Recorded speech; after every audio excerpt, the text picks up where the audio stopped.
obsessive compulsive disorder, OCD. It's when you obsess over something. Two examples. One is you brush your hair for an hour.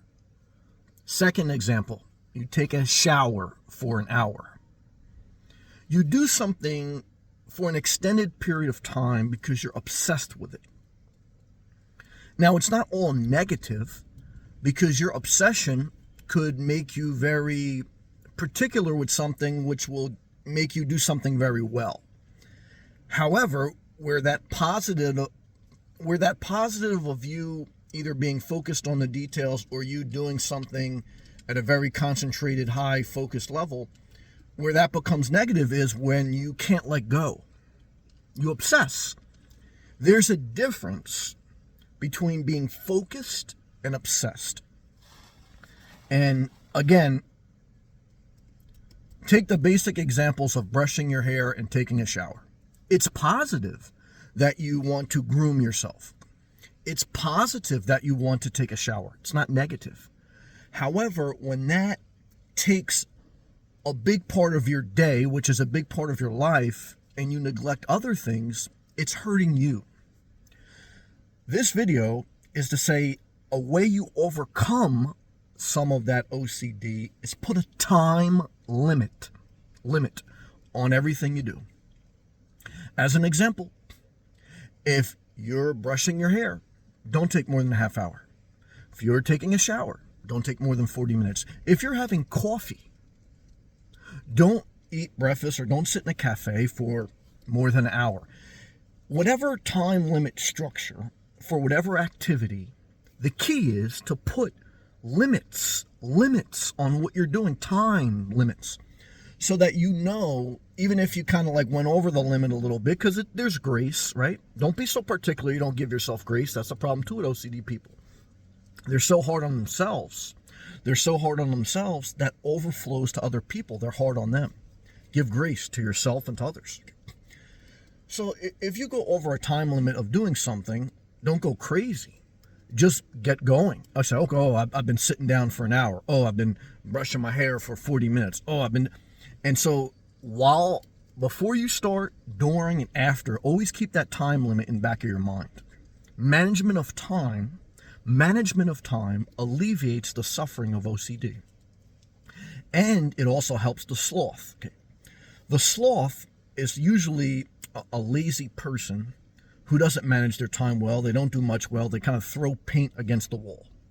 Someone who is OCD, they're usually very particular, very detail-oriented, very diligent, but they obsess and they drive themselves and everyone crazy. Life is, we're all on different spectrums, but when you get to the extremes, and sometimes you do get to extremes to get things done, you got to remember life is more meant to live in the balance. Okay. So when you find yourself at an extreme level of sleeping too long or obsessing over something too long, you push yourself to get back into balance. And it's like everything in life, guys, it takes that effort, that self-awareness to self-develop.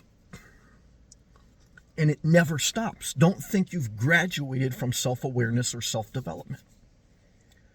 Today, if you're in the mirror brushing your hair until it falls out, say, have I been in this mirror more than a half hour?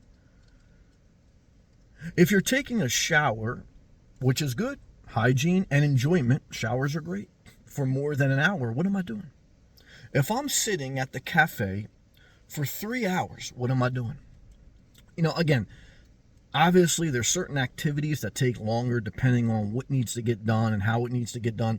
So I can't give you specifics for every activity, but in general, you understand the principle of what we're saying. How do you help yourself? This is about helping yourself. Because we all have certain things of ourselves that are obsessive. You obsess over someone else. And that's the other thing. Don't obsess over other people. As best you can, just let them go, because the older you get, if you want to develop yourself, the more you realize all the messages of self-help, they're for self. Don't try to change other people. You say, oh, but my parent is OCD. Oh, but my child's OCD. Oh, but my girlfriend, my boyfriend's OCD. My person online's OCD. It's not about them. If they listen to you or they ask your opinion, you give it to them, but then let it go. Because in life, you can't change other people. I speak these messages to myself to overflow to others. But if you don't want to listen, it doesn't apply. Don't worry about it. Because I don't bother other people, but I try to improve myself. And, of course, when you look, every time you start to get too involved with other people, you realize go back to yourself.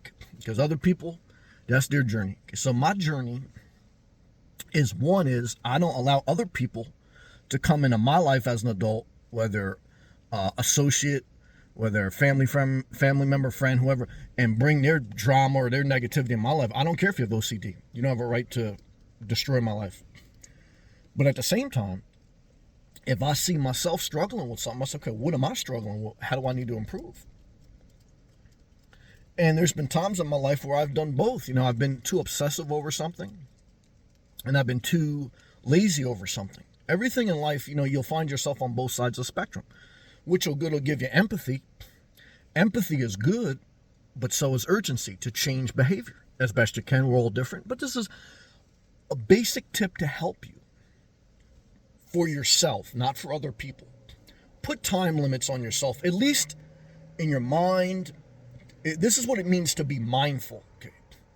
Not legalistic, okay, where you're like you got everything like drawn out to the minute. I mean, because you're never going to be able to follow life is not an exact science, but you do have a structure. You do have a general concept, and you are trying to follow certain ways of living where it helps you. And a certain way of living is time limits on activities so that you push yourself to the next activity so you don't obsess over one thing. There's times where you have to be very focused on things, but you can't live like that forever. So this is, again, there's grace in the message, but there's specifics in the message, which is, look, how do you help OCD? Put time limits on it. Put time limits on what you do. Be mindful. Push yourself to the next thing. Give yourself grace, but be mindful of certain structure. That's it. Under 10 minutes. I hope this video helped. I'll see you in the next one. Click that thumbs up. But don't watch too many videos. Why? You're obsessing online, and that's not easy. And that's why, the final thing, and that's why the other thing, sometimes people say they're detoxing from online. What does that mean? That means they've obsessed watching video and video and video, and it's understandable because we all do it. This is not a judgment. But this is the other thing, okay, but it doesn't mean you can't keep going from one thing to the other. You can't keep not watching videos and then watch videos all day. You can't go hot and cold, hot and cold. You got to either find out, you got to work that out. That's for you. But I want to encourage you that's at least you are. I don't want to say that as a negative because it's a positive that you're realizing I need self-development here. And so you're saying I can't, this, because the internet's a powerful tool, but a tool could be helpful or hurtful. It doesn't mean it's one or the other. It's both. So you're trying to find the balance, which I thank you for doing it for yourself. This for me, I'm talking to all of us. And so what I want to tell you is, even when time limits, okay, that's it for yourself though. You're an adult. You got to figure that out. Everyone's got to figure it out. Focus on you. Peace.